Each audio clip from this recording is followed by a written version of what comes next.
수학적인 패턴 하나로 건축의 모든 규칙을 완전히 뒤엎어버린 한 천재에 대한 이야기를 해볼까 합니다. 그의 이름은 바로 세칠 발몬드, 알고리즘의 건축가라고 불리는 사람이죠. 자, 이 거대한 건축물 좀 보세요. 런던 올림픽 스타디움인데요. 수만 개의 강철 조각들이 마치 거미줄처럼 복잡하게 얽혀서 저 거대한 지붕을 떠받치고 있잖아요. 정말 보고도 믿기 힘든 광경이죠. 여기서 바로 이런 궁금증이 생기는 겁니다. 아니, 저렇게 섬세하고 복잡해 보이는데 어떻게 저렇게나 튼튼할 수가 있는 걸까요? 아름다움과 견고함, 이 두 가지가 어떻게 한 건물 안에서 이렇게 완벽하게 공존할 수 있는 걸까요? 그 답을 찾으려면요. 먼저 건축의 역사 속으로 한번 들어가 볼 필요가 있어요. 거기엔 아주 오래된 숨겨진 규칙들이 있거든요. 사실 건축과 수학은요, 뭐랄까 아주 오래된 단짝 같은 관계였어요. 수천 년 전부터요. 고대 이집트 피라미드나 르네상스 시대 성당들을 보면 그 안에는 황금비 같은 수학적 원리가 딱 숨어 있거든요.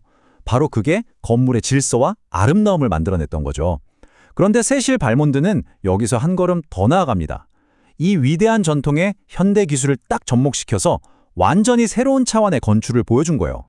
자, 그럼 이 오랜 규칙에 과감히 도전장을 내밀고 새로운 시대를 연 인물, 그를 한번 만나보시죠. 그의 이름 바로 세슐 발몬드입니다. 그냥 건물의 뼈대를 계산하는 공학자, 여기서 그치지 않아요. 디자이너이자 혁신가, 심지어는 예술가라고도 불리는 사람이죠. 스리랑카에서 태어나서 런던을 주 무대로 활동했고요. 세계적인 엔지니어링 회사 알업에서 수십 년간 핵심적인 역할을 했습니다. 그가 왜 이렇게 특별하냐면 수학, 예술, 공학, 이 전혀 다른 분야들을 하나로 합쳐서 자신만의 완전히 새로운 건축 언어를 만들어냈기 때문이에요. 이 문장이 그의 철학을 아주 잘 보여주는데요. 발몬드에게 구조라는 건 그냥 건물을 버티게 하는 뼈대가 아니었던 거예요. 그건 하나의 언어, 그러니까 수학의 아름다움을 세상에 보여주는 예술적인 언어 그 자체였던 거죠. 그럼 그가 사용하는 언어는 대체 뭘로 이루어져 있을까요? 그 비밀의 열쇠는 의외로 아주 가까운 곳에 있었어요. 바로 우리 주변의 자연 속에 말이죠. 그 첫 번째 비밀은 바로 프랙탈입니다. 프랙탈이 뭐냐면 어떤 부분을 확대하고 또 확대해봐도 전체랑 똑같은 모양이 계속 반복되는 패턴을 말해요. 말하자면 자연이 세상을 만드는 데 사용하는 숨겨진 설계 코드 같은 거라고 할 수 있죠. 이 이미지들을 한번 보세요. 하늘에서 내리는 눈송이 하나하나, 구불구불한 해안선, 또 하늘로 뻗어나가는 나뭇가지까지. 이 모든 게 사실은 프랙탈 구조거든요. 발몬드는 바로 이 자연의 패턴 속에서 건축의 무한한 가능성을 본 겁니다. 그리고 두 번째 비밀은 비선형 알고리즘입니다. 이건 좀 말이 어렵죠? 쉽게 말해서 겉보기엔 막 무질서하고 예측 불가능한 것 같은데 그 안에 사실은 어떤 규칙, 즉 질서를 품고 있는 수학 공식이라고 생각하시면 돼요. 단순 반복이 아니라 계속해서 변화하면서 새로운 형태를 만들어내는 아주 창조적인 코드인 거죠. 그래서 그의 작업 방식은 이렇습니다. 먼저 자연에서 찾아낸 프랙탈 같은 수학적 패턴을 딱 정해요.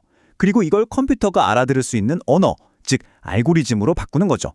그 다음엔 컴퓨터가 수만 번 시뮬레이션을 돌리면서 구조적으로는 가장 튼튼하고 보기에는 가장 아름다운 최적의 형태를 찾아내는 겁니다. 자, 그럼 이제 이론은 충분히 들었으니 이 놀라운 아이디어가 어떻게 실제 세상에서 경이로운 건축물로 탄생했는지 그 결과를 직접 한번 보시죠. 다시 우리가 처음 봤던 런던 올림픽 스타디움으로 돌아왔습니다. 이 숫자 8만. 이게 바로 이 경기장을 가득 채울 수 있는 관중의 수, 8만 명입니다. 이 어마어마한 무게와 공간을 대체 어떻게 버티고 있는 걸까요? 이제야 모든 퍼즐이 딱 맞춰지는 느낌이 드실 겁니다. 왼쪽이 경기장 지붕 구조고 오른쪽이 프랙탈 패턴이에요. 나란히 놓고 보니까 어떠세요? 정말 놀랍도록 닮았죠? 맞습니다. 저 거대한 경기장 지붕은 자연의 성장 원리를 그대로 가져온 하나의 거대한 프랙탈 조각품이었던 겁니다. 그러니까 핵심은 이거예요. 저 지붕은 단순히 무게를 버티기 위한 구조물이 아니라는 거죠. 그 자체가 강철로 쓴 거대한 프랙탈 예술 작품인 셈입니다. 알고리즘이 힘을 가장 효율적으로 분산시키는 경로를 찾아냈더니 그 결과가 바로 저렇게 아름다운 프랙탈 패턴으로 나타난 거예요. 정말 대단하죠? 세실 발몬드의 작업은 그냥 멋진 건물 하나를 더 짓는 것, 그 이상을 의미합니다. 이건 건축의 미래를 통째로 바꾸는 일이었어요. 특히 우리가 주목해야 할 부분이 바로 지속 가능성에 대한 그의 생각이에요. 요즘 다들 친환경, 지속 가능성 얘기하잖아요. 그런데 발몬드에게 이건 그냥 유행이 아니었어요. 수학적으로 계산해보니 당연히 도달할 수밖에 없는 필연적인 결론이었던 거죠. 한번 생각해 보세요.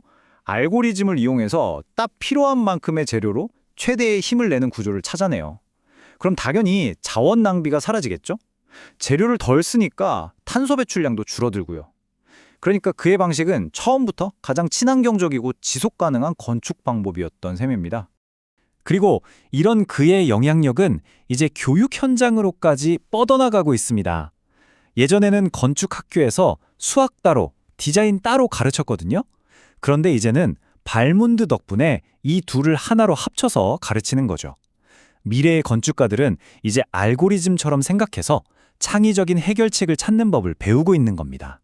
세실 발몬드는 우리 눈에는 보이지 않는 자연의 질서가 어떻게 우리의 세상을 더 아름답고 더 강하고 또 더 현명하게 만들 수 있는지를 똑똑히 보여줬습니다.